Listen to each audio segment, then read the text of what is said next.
ജ്ഞാനവരത്തിൽ നിന്നാണ് at A time memory കിട്ടുന്നത്. ഇപ്പം മദർ തെരേസയുടെ തെണ്ടി നടക്കുകയായിരുന്നു ഒരേ സ്ഥലത്ത് അല്ലേ. മക്കൾ കുറേയധികം ഭയങ്കര ഡിസേബിൾ ആയിട്ടുള്ള ആൾക്കാരുള്ള കാരണം മദർ അവർക്ക് വേണ്ടി ഭക്ഷണത്തിന് വേണ്ടി കൽക്കട്ടയുടെ തെരുവിൽ ആദ്യ കാലങ്ങളൊക്കെ ഒരേ സമയത്ത് ഒരേ കടയിൽ പോയി തെണ്ടുമായിരുന്നു പാത്രം കാണിച്ച്.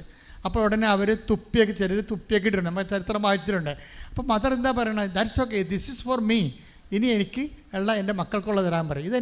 ഇത് എനിക്കുള്ളതാണ്, ഇനി എൻ്റെ മക്കൾക്കുള്ളത്. അത് അറ്റ് എ ടൈം മെമ്മറി എന്ന് പറയുന്നത് ജ്ഞാനവരവാ. അയാളുടെ ഹൃദയം അലിഞ്ഞുപോയി. ആ സമയത്ത് നിങ്ങൾ അതാണ് ലൂക്ക 12:12. അതായത് നിങ്ങൾ എന്താണ് പറയേണ്ടതെന്ന് ആ സമയത്ത് അറിവ് തരും. അക്കരെ ആ മനുഷ്യൻ്റെ ഹൃദയം ഇളക്കാൻ വേണ്ടി, മലകളെ നിരപ്പാക്കാൻ വേണ്ടി, ഇരുമ്പോടാമ്പൾ ഒടിക്കാൻ വേണ്ടി, പിച്ചള തകർക്കാൻ വേണ്ടി ഞാൻ നിൻ്റെ കൂടെ വരുമെന്ന് പറയുമ്പോൾ ആത്മാവിൻ്റെ വരവാണത്, ജ്ഞാനവരത്തോടെ വരവാണത്, കൃപയിലുള്ള വരവാണത്. ആത്മാവിനെ നഷ്ടപ്പെടുത്തരുത്.